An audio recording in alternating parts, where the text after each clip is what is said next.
രാധേ കൃഷ്ണ. എല്ലാവർക്കും സമർപ്പണത്തിലേക്ക് സ്വാഗതം.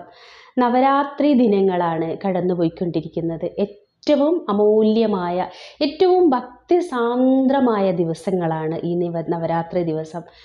അതായത് ശ്രീരാമ ഭഗവാൻ രാവണവധത്തിന് ശേഷം വിജയശ്രീലാളിതനായി വന്നതാണ് ആ വിജയദശമി ദിവസം എന്ന് പറയുന്നത്.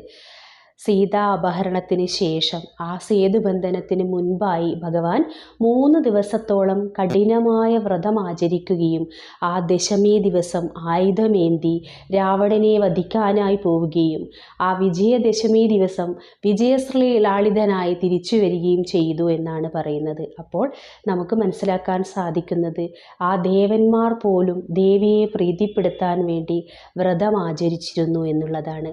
നമുക്ക് ആ ദേവി എന്താണോ നമ്മൾ ആഗ്രഹിക്കുന്നത് ആ ആഗ്രഹ പൂർത്തീകരണം ഈ നവരാത്രി വ്രതം കൊണ്ട് നമുക്ക് തരും എന്നാണ് പറയുന്നത്.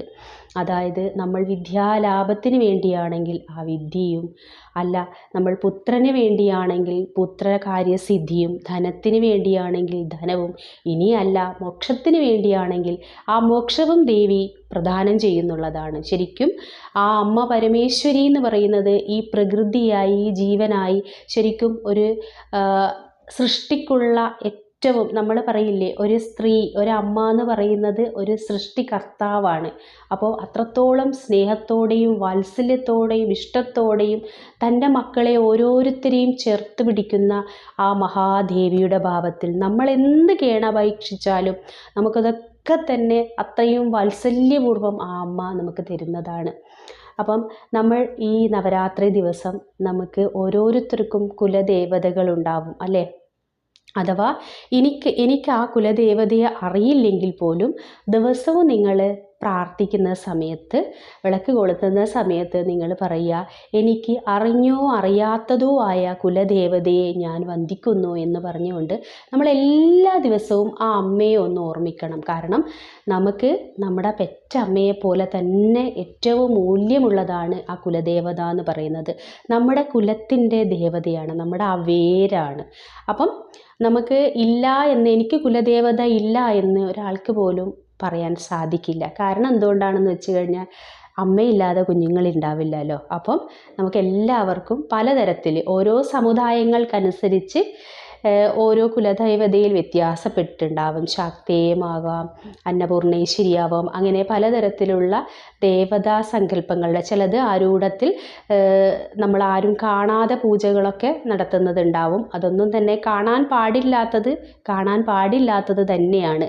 അത് നമ്മൾ കണ്ടു കഴിഞ്ഞാൽ, അല്ലെങ്കിൽ അതിൽ ചേരാത്തതോ അല്ലെങ്കിൽ വേറെ എന്തെങ്കിലും രീതിയിൽ നമുക്ക് പാടില്ല എന്ന് പറയുന്നത് നമ്മുടെ ശരീരത്തിന് അത് പറ്റാത്തത് കൊണ്ടായിരിക്കാം, അല്ലെങ്കിൽ നമുക്കത് സ്വീകരിക്കാനുള്ള ശക്തി നമ്മുടെ ഈ ശരീരത്തിന് ഇല്ലാത്തത് കൊണ്ടായിരിക്കാം അവിടെ ഒരു പാടില്ല വരുന്നത്. അപ്പം അവിടെ നിന്ന് നമ്മൾ മാറി നിൽക്കുക. പക്ഷേ അമ്മയോട് അത്രത്തോളം സ്നേഹത്തോടെ നിങ്ങൾ ചേർത്ത് നിൽക്കുക. കാരണം നിങ്ങളുടെ എല്ലാ സംരക്ഷണവും ആ അമ്മയുടെ കയ്യിലാണ്.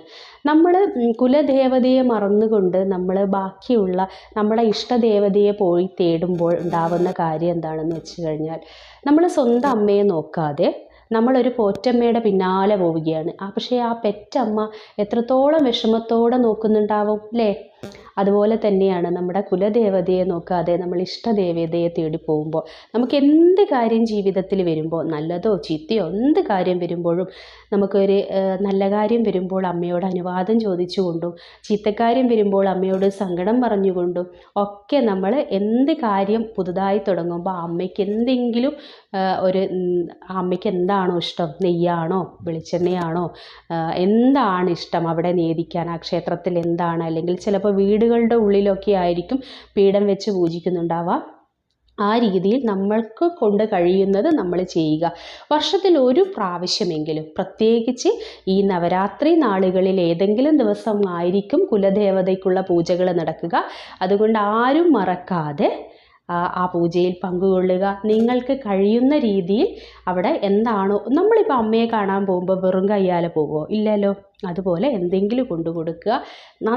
നന്നായി പ്രാർത്ഥിക്കുക. അമ്മയോട് എല്ലാ കാര്യങ്ങളും, ഒരു അമ്മയോട് ഒരു കുഞ്ഞ് എങ്ങനെയാണോ മനസ്സ് തുറന്ന് സംസാരിക്കുന്നത് അതുപോലെ എല്ലാ കാര്യങ്ങളും, പരാതികളെ ഭാണ്ഡക്കെട്ടൊക്കെ അഴിക്കാം. കാരണം നമ്മുടെ അമ്മയാണ്. നമ്മൾ ആ അമ്മയോട് നമ്മുടെ മനസ്സിലുള്ള നല്ലതായ കാര്യങ്ങൾ, ചീത്തയായ കാര്യങ്ങളല്ല, നല്ല തുറന്ന മനസ്സോടെ എനിക്ക് ശുദ്ധീകരിച്ച് തരാൻ അമ്മക്ക് തീർച്ചയായും തലോടിയും വാത്സല്യത്തോടെയും, ഇനിയൊന്ന് പിച്ചുന്നതാണെങ്കിൽ പോലും നമ്മൾ പറയും കുലദേവതയുടെ ശാപമുണ്ട്, പിതൃശാപമുണ്ട് എന്നൊക്കെ. ഇതൊക്കെ വെറുതെ പറയുന്നതാണ്. കാരണം എന്താണെന്ന് വെച്ചാൽ ഒരിക്കലും ഒരു അമ്മയ്ക്ക് ഒരു കുഞ്ഞിനെ ശപിക്കാൻ കഴിയില്ല. നമുക്ക് നമ്മുടെ മക്കളെ ശപിക്കാൻ കഴിയുമോ? പക്ഷേ അമ്മയ്ക്കൊരു വിഷമം ഉണ്ടാകും. ആ വിഷമാണ് ശാപമായി ഭവിക്കുന്നത്. അപ്പം അങ്ങനെയുള്ള കാര്യങ്ങളിലേക്കൊന്നും പോവാതെ വളരെ ശ്രദ്ധയോടെ ഓരോരുത്തരും, എന്നെ കേട്ടുകൊണ്ടിരിക്കുന്ന ഓരോരുത്തരും തൻ്റെ കുലദേവതയെ, ദേശദേവത, നമ്മുടെ ദേശത്തിൽ ദേവതകളുണ്ടാവും അല്ലേ, ദേവിമാരുണ്ടാവും. ഈ ക്ഷേത്രങ്ങളിലൊക്കെ തന്നെ എന്താണോ, വെളിച്ചെണ്ണയാണോ എന്താണെന്ന് വെച്ചാൽ കൊണ്ടുകൊടുക്കുക, പ്രാർത്ഥിക്കുക. എല്ലായിടത്തും ഒരു റൗണ്ട് ഓടി വരാനുള്ളൊരു സമയം കൂടിയാണിത്. നമ്മൾ കണ്ടിട്ടുണ്ടാവും നമ്മളെ മുത്തശ്ശിമാരൊക്കെ ഈ സമയമാകുമ്പോൾ എല്ലാ ക്ഷേത്രങ്ങളൊക്കെ ഇങ്ങനെ കയറിപ്പോയി അടുത്തടുത്തുള്ള ക്ഷേത്രങ്ങളൊക്കെ വെളിച്ചെണ്ണ കൊണ്ട് കൊടുക്കാനൊക്കെ പോകുന്നത് നമ്മൾ കണ്ടിട്ടുണ്ടാകും. അപ്പം നമ്മളും അത് ആചരിക്കണം.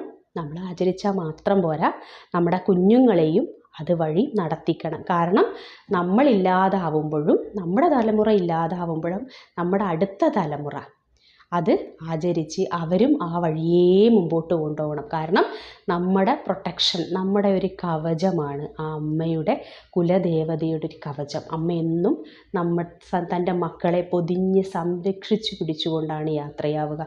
അപ്പം ആ ഒരു ഓർമ്മപ്പെടുത്തൽ കൂടി ഈ നവരാത്രി കാലത്തുണ്ടാവട്ടെ. എല്ലാവർക്കും നല്ലത് വരട്ടെ. സർവം രാധാകൃഷ്ണ അർപ്പണമസ്തു. ജയ് ശ്രീ രാധേ രാധേ.